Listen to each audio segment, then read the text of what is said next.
Hello everyone, welcome to the smart IAS foundation. आज हम discuss करने वाले हैं 21 अगस्त 2024 के daily current affairs. Daily current affairs में आज हम दो टॉपिक के बारे में बात करने वाले हैं। First is strategic road map for sustainable mass employment. क्या रोड मैप होना चाहिए मास एम्प्लॉयमेंट के लिए कि कुछ लोगों को एम्प्लॉयमेंट नहीं मिले, पूरे मास को एक साथ भर भर के एम्प्लॉयमेंट मिले। और एम्प्लॉयमेंट या अनएम्प्लॉयमेंट हम इंडियन इकोनॉमी के अंदर जीएस पेपर 3 में पढ़ते हैं या मेंस के टॉपिक के हिसाब से। प्रीलिम्स में ये कहाँ काम आ सकता है? प्रीलिम्स में इसमें रिलेटेड जो भी स्कीम्स वगैरह जो यहाँ पे डिस्कस की जाएंगी वो सारी काम आ सकती हैं। Second topic, Delhi to Kyiv via Warsaw.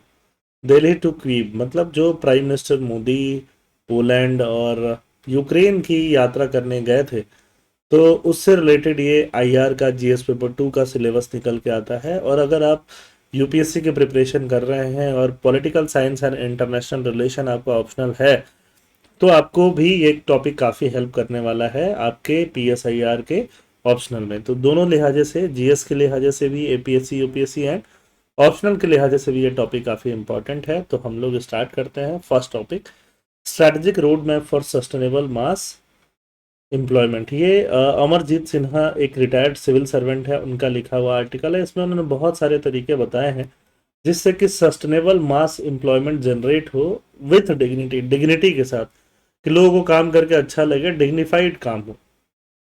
Recent budget announcement of 5 major employment related scheme in is noteworthy with a substantial 2 lakh crore outlay over 5 year।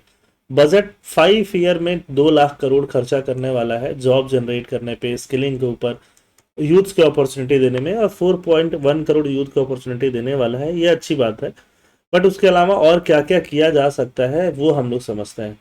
Challenge क्या है? चैलेंज है रेस टू बॉटम, है ना। Any sustainable road map for mass employment with dignity must acknowledge the race to bottom on wages. कि wages जो हैं वो race to bottom में है, कम से कम लोग तनख्वाह दे रहे हैं, कम से कम लोग सैलरी दे रहे हैं, है ना। जब क्योंकि सप्लाई जो है ये दो चीज़ों पे डिपेंड कर रहा है, डिमांड और सप्लाई। तो वेजेस किस पे डिपेंड कर रहा है? Demand and supply. Supply of labour बहुत ज़्यादा है, खासकर पे जो भी सप्लाई ऑफ अनस्किल्ड लेबर है, अनस्किल्ड मैनुअल लेबर है, वो बहुत ज़्यादा है।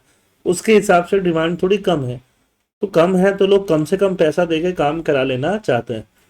पीरियोडिक लेबर फोर्स सर्वे बोलती है, PLFS 2019-20, जो लोग 25,000 पर मंथ कमा ले रहे हैं वो टॉप 10% ऑफ वेज अर्नर है ना। मतलब इंडिया में 90% लोगों से वो अच्छे हैं 25,000 कमाने वाले। जबकि 25,000 कोई कमाएगा तो एक ठीक सा लाइफ जी पाएगा।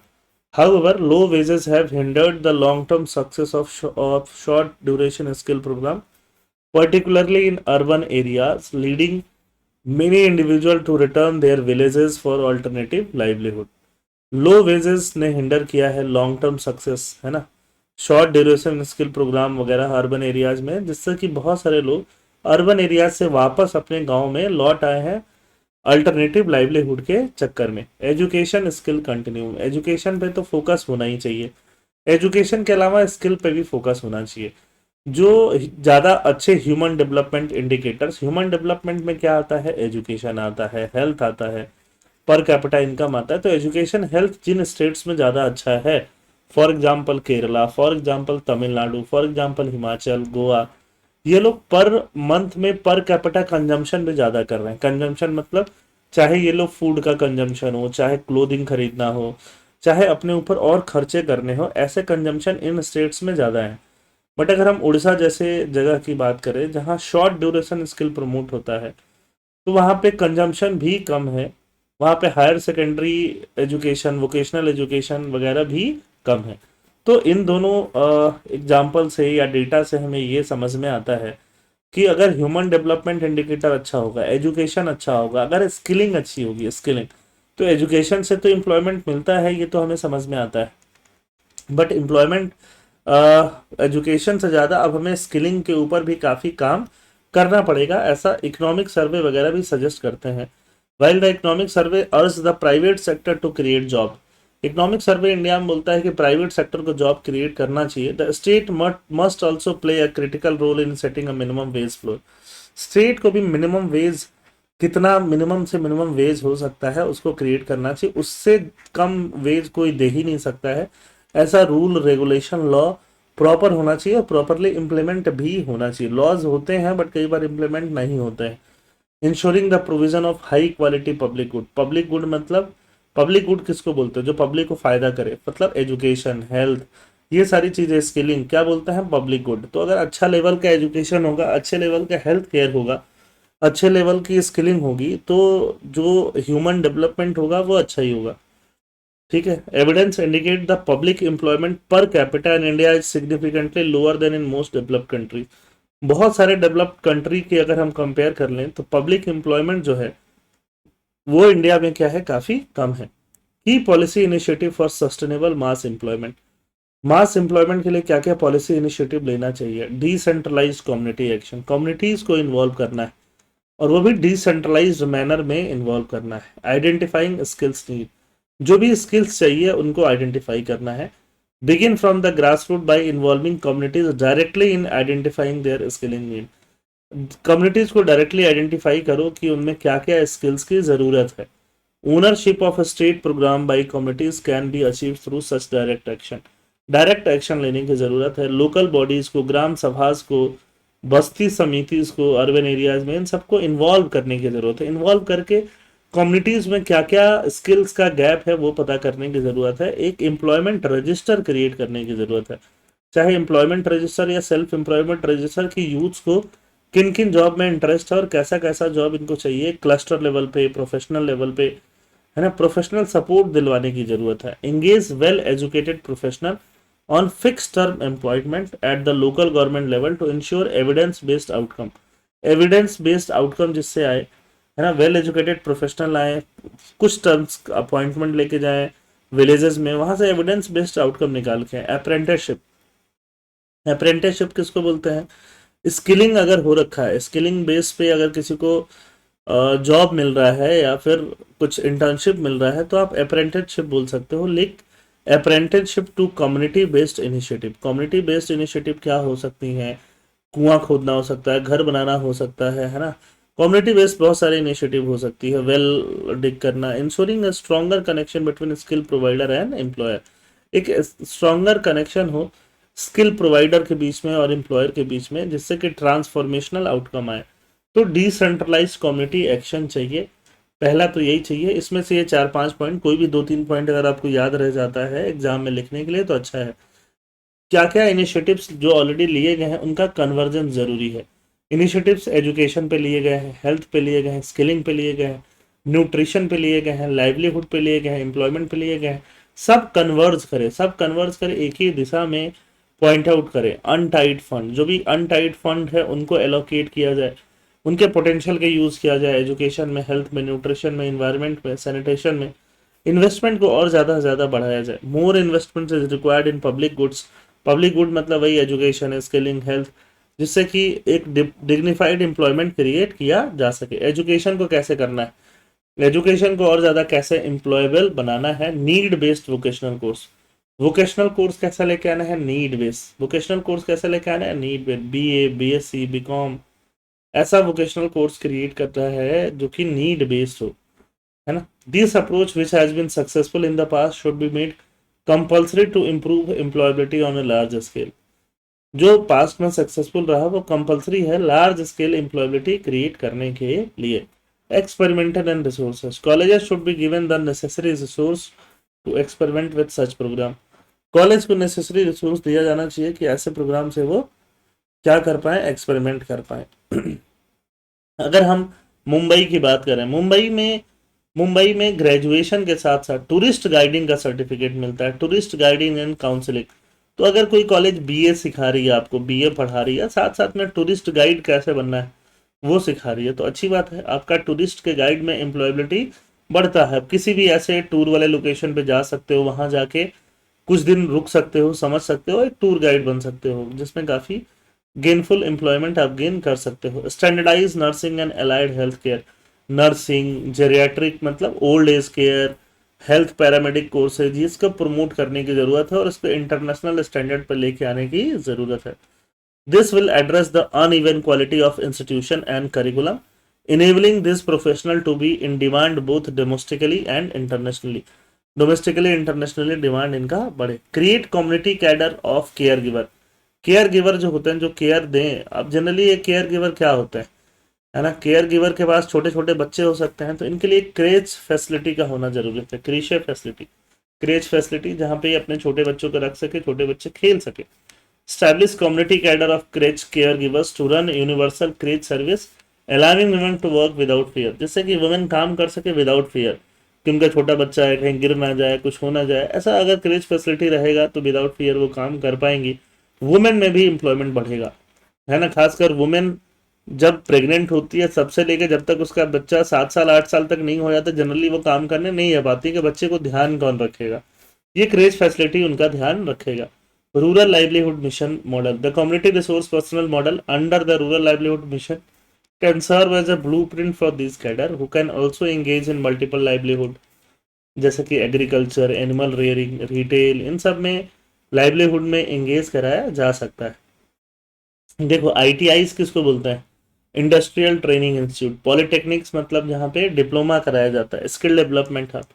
इनमें और ज़्यादा इन्वेस्ट करने की ज़रूरत है. यही तो है, इनकी क्वालिटी और ज़्यादा बूस्ट करने की ज़रूरत है. जैसे rural self employment training institute भी होता है, इन सब की क्वालिटी और ज़्यादा इंप्रूव कराने की ज़रूरत है. This institute should be autonomous. ये ऑटोनोमस होना चाहिए और उनको कम्युनिटी मैनेज करे.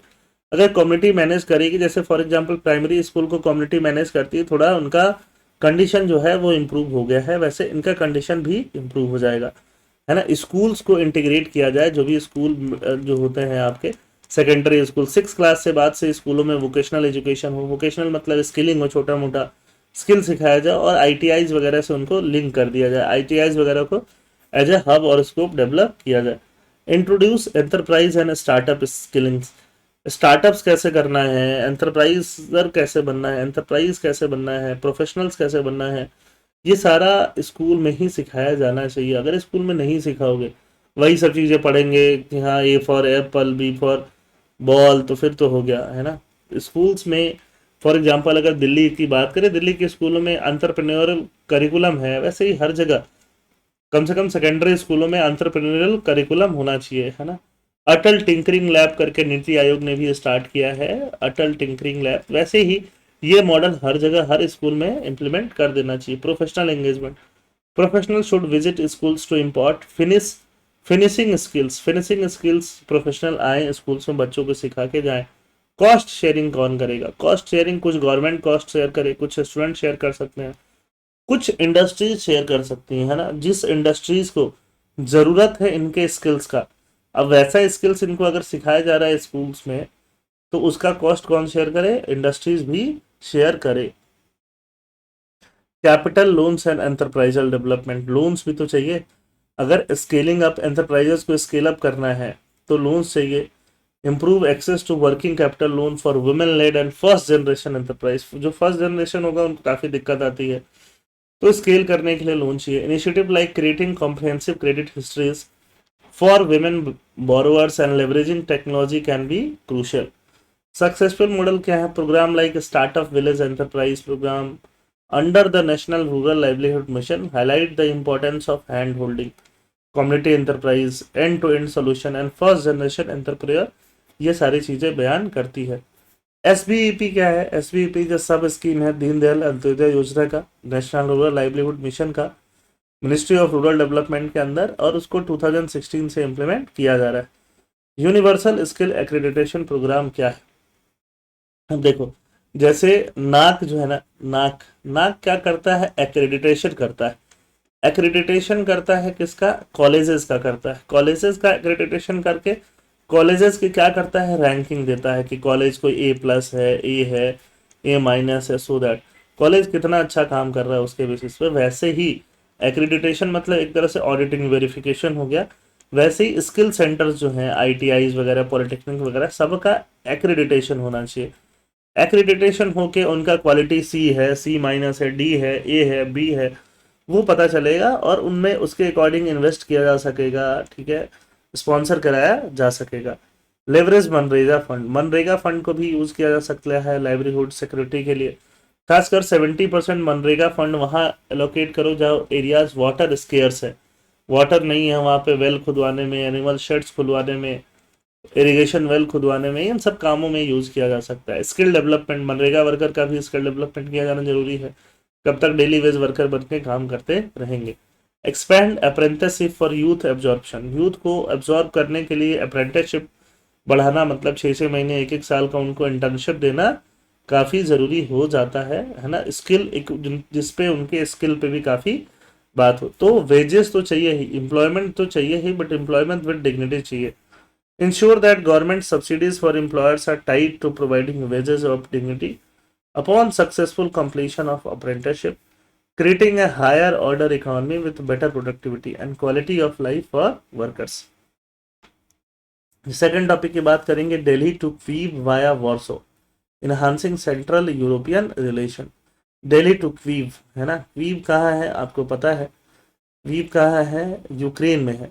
द आर्टिकल डिस्कसेस, अब ये आर्टिकल किसने लिखा है, ये आर्टिकल लिखा है सी राजा मोहन जी ने। जब सी राजा मोहन जी लिखते हैं तो वो आर्टिकल काफ़ी इंपॉर्टेंट होता है। सी राजा मोहन इंडियन एक्सप्रेस में लिखते हैं, रेगुलरली लिखते हैं, हर वीक या हर 2 वीक में उनका एक आर्टिकल तो आपको मिल जाएगा जो आईआर पे ही लिखते हैं।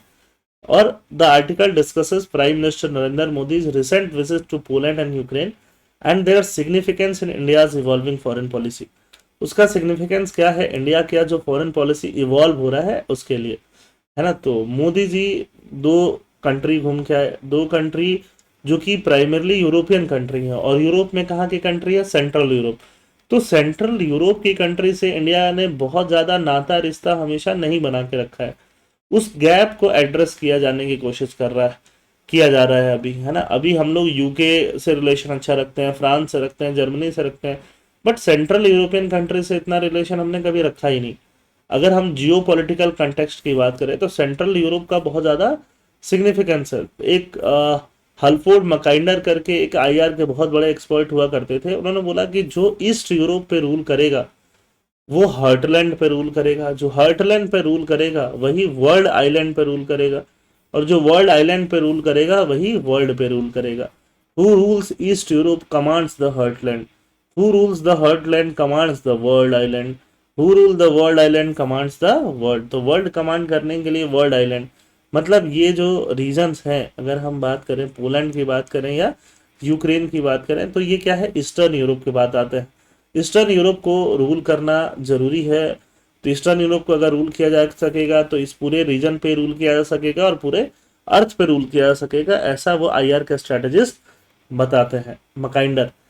इंडिया जो स्ट्रेटेजिक पोजीशन क्या है, पहली बार है ना जब से यूक्रेन अलग हुआ है सोवियत यूनियन से, सोवियत यूनियन मतलब यूएसएसआर, यूएसएसआर का पार्ट रशिया भी हुआ करता था, रशिया भी यूएसएसआर में एक मेन कंट्री था। सेकंड इंपॉर्टेंट कंट्री यूक्रेन ही था। जब से यूक्रेन अलग हुआ है 1999 में, कोल्ड वार खत्म हुआ, यूएसएसआर टूटा टूटा तो उससे रशिया भी अलग हुआ, यूक्रेन। तो पहली बार कोई इंडियन प्राइम मिनिस्टर वहां विजिट किया है। और पोलैंड को कब विजिट किया गया था किसी इंडियन प्राइम मिनिस्टर द्वारा, 1979 में। The timing coincide with Kyiv evolving military strategies in its ongoing conflict with Russia। क्वीव का मिलिट्री स्ट्रेटजी जो है वो इवॉल्व हो रहा है, क्वीव मतलब यूक्रेन का, कि रशिया के साथ कैसे कॉन्फ्लिक्ट को मैनेज करना है। अभी हमें लॉन्ग टर्म एंगेजमेंट देखना है। ये विजिट सिर्फ एक नया पीस एफर्ट इनिशिएट करने के लिए नहीं था कि चलो रशिया यूक्रेन में शांति करा देते हैं, बट एक सस्टेनेबल लॉन्ग टर्म पार्टनरशिप की शुरुआत थी इंडिया और पोलैंड के बीच में, इंडिया और यूक्रेन के बीच में। सेंट्रल यूरोप को हमने काफ़ी नेग्लेक्ट किया हुआ था, तो सेंट्रल यूरोप या ईस्ट यूरोप की तरफ हमारा एंगेजमेंट और ज़्यादा बढ़ेगा इस ट्रिप के बाद से, इस विजिट के बाद में। रशिया यूक्रेन आपस में बहुत उलझे हुए कंट्री हैं, और मॉस्को मतलब रशिया ऐसा लग रहा है कि कोई एक्सटर्नल मेडिएशन, मतलब यूएस वगैरह किसी और कंट्री के मेडिएशन के फिराक में नहीं लगा हुआ है, उसको नहीं चाहिए कि कोई और कंट्री मेडिएट करे। पुतिन का स्ट्रेटजी क्या है, president Vladimir Putin strategy involves leveraging relation with US for negotiation, US के साथ नेगोशिएशन करता है। यूक्रेन का स्ट्रेटजी क्या है, Ukraine is working to strengthen its diplomatic stand and military position ahead of US election. US election के पहले अपना डिप्लोमेटिक स्टैंड को और बढ़ा ले, ये यूक्रेन देख रहा है। तो यूक्रेन रशिया आपस में उलझे हुए हैं, है ना। यूरोपियन ऑर्डर क्या है, यूरोप में ऑर्डर मतलब यूरोप में रूल, लॉ एंड ऑर्डर कैसा चल रहा है। Ukrainian conflict represents the collapse of post cold war agreement. Cold war जब खत्म हुआ तो क्या खत्म हुआ, कोल्ड वार खत्म हुआ, एक तरह से हम बोल सकते हैं कि पूरा यूएसएसआर टूट गया। यूएसएसआर टूट गया, रशिया एक तरफ, है ना, रशिया एक तरफ और दूसरी तरफ यूक्रेन, ये दोनों बहुत ही फ्रेंडली कंट्री ही थे यूएसएसआर में। और कोल्ड वार खत्म हुआ मतलब यूएस और यूएसएसआर के बीच में जो प्रॉब्लम्स थी वो खत्म हुई। वेस्ट यूरोप जो यूएस के साथ था और ईस्ट यूरोप जो रशिया के साथ था, है ना, इनके बीच, वेस्ट और ईस्ट यूरोप के बीच में जो डिस्टेंसेस थे वो खत्म हुए। बट इस यूक्रेन कन्फ्लिक्ट की वजह से ये कन्फ्लिक्ट वापस दिख रहा है। एक बार फिर से यूरोप बटा हुआ दिखाई दे रहा है, यूएस के साथ अलग और थोड़ा बहुत रशिया के साथ अलग। The resolution of this conflict will influence the future European order with Poland and Ukraine playing significant role. Future में पोलैंड एंड यूक्रेन बहुत सिग्निफिकेंट रोल प्ले करते हुए नजर आएंगे। India's engagement with both countries highlight its commitment to balancing relation with Moscow while forging strong ties with Central Europe। हमने Russia के साथ तो स्ट्रॉन्ग रिलेशन मेंटेन किया ही है, पुतिन से मिलके आए थे मोदी जी, बट बाकी यूरोप से भी हम अच्छा टाइज मेंटेन किए हुए हैं। इसके पहले हमारा जो फोकस था यूरोप में रशिया पे था, जर्मनी, फ्रांस, ब्रिटेन से हम अच्छा रिलेशन मेंटेन किए हुए थे। बट पिछले कुछ समय की बात करें, पिछले एक 10 साल की बात करें तो मोदी जी ने, जो प्राइम मिनिस्टर हैं, उन्होंने 27 ट्रिप लगाए हैं यूरोप के और 37 यूरोपियन कंट्रीज में गए हैं। Foreign former foreign minister Subrahmanyam Jaishankar also visited, sorry former हटा दो, foreign minister Subrahmanyam Jaishankar S Jaishankar also visited Europe 29 times and hosted 36 European counterparts. तो यूरोप के साथ हमारा एंगेजमेंट जो है वो बढ़ ही रहा है। स्ट्रैटेजिक इनिशिएटिव हम लोग यूरोप के साथ शुरू करें। यूरोप के साथ हमने एफ्टा ग्रुप के साथ फ्री ट्रेड अग्रीमेंट भी स्टार्ट किया है हमने। बाकी initiative, technological security initiative UK के साथ स्टार्ट किया है। इंडो पैसिफिक में कोऑपरेशन स्टार्ट किया है। Indo India middle east Europe corridor भी हमने स्टार्ट किया है। ईएफटीए ग्रुप क्या है, ईएफटीए ग्रुप पे कौन कौन से कंट्री है, यूरोपियन फ्री ट्रेड एसोसिएशन है ये, इसमें आइसलैंड है, इसमें लिस्टनस्टीन है, नॉर्वे है, स्विट्जरलैंड है, इनके साथ हम फ्री ट्रेड अग्रीमेंट कर रहे हैं। और साथ में India middle east economic corridor को भी बढ़ावा दे रहे हैं। इंडिया से मिडिल ईस्ट से किधर, आपका यूरोप की तरफ, जिसमें यूरोप को कनेक्ट वापस से कर रहे हैं। तो यूरोप की तरफ हमारा एंगेजमेंट बढ़ता ही जा रहा है। स्मॉलर यूरोपियन नेशन जैसे नॉर्डिक कंट्रीज, बाल्टिक नेशन है ना, लाटविया, लिथुआनिया, है ना, नॉर्डिक कंट्री, फिर स्वीडन वगैरह हो गया, इनके साथ, सेंट्रल यूरोप के साथ हमारा रिलेशन जो है पहले से हम ज़्यादा फोकस कर रहे हैं। पहले हम इतना फोकस करते नहीं थे। Modi's recent visit to Austria, Poland, Ukraine reflects it broader strategy. Poland with its significant economic and strategic position, Ukraine with its potential for post-war reconstruction। Post war reconstruction में यूक्रेन का पोटेंशियल बहुत ज़्यादा है, तो हम पोलैंड और Ukraine पे focus किए हुए हैं। Economic and strategic importance of Poland and Ukraine. Poland with rapid economic growth, large population, substantial military spending has become a significant force in Central Europe. It maintains a degree of strategic economy similar to other major economic nation। तो जैसे हमने Europe में बाकी countries जो France है, Germany है, इनके साथ अच्छा रिलेशन मेंटेन किया है, धीरे धीरे हम पोलैंड के साथ भी अच्छा रिलेशन मेंटेन करेंगे।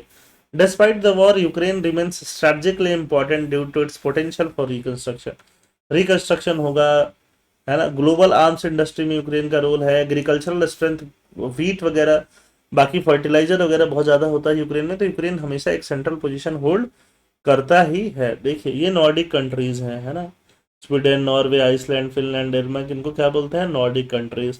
बाल्टिक कंट्रीज किसको बोलते हैं हम लोग, लाटविया, लिथुआनिया, एस्टोनिया, इनको हम लोग क्या बोलते हैं, बाल्टिक कंट्रीज। और यहाँ पे क्या है, बाल्टिक नेशन, बाल्टिक सी, है ना, इस्टोनिया, फिर लाटविया, लिथुआनिया, ये प्रीलिम्स में बहुत इंपॉर्टेंट हो जाता है। बाल्टिक सी के आसपास के कंट्री बाल्टिक कंट्रीज, और नॉर्डिक कंट्रीज क्या है, तो ये कंट्रीज बहुत इंपॉर्टेंट हो जाती हैं, आपको पता होना ही चाहिए। Central Europe evolving role, central Europe का क्या रोल है। Historically central and eastern Europe has been shaped by great power rivalries, but the region now has great agency. Agency मतलब उनके पास अपना स्वेच्छा है, अपना पावर है कि अपना फ्यूचर वो खुद डिटरमाइन कर सकता है। Modi visit to Warsaw and Kyiv signifies India's recognition of this shift that aims to strengthen political, economic, security ties with Central European nation, reflecting a strategic reorientation in India's European policy. India की European policy में हम strategic reorientation कर रहे हैं। बाकी countries के साथ अब हम सेंट्रल यूरोपियन कंट्रीज पे भी फोकस करते रहेंगे। यही इस टॉपिक का एसेंस है। आई होप आपको समझ में आया होगा। Thank you for watching. जय हिंद।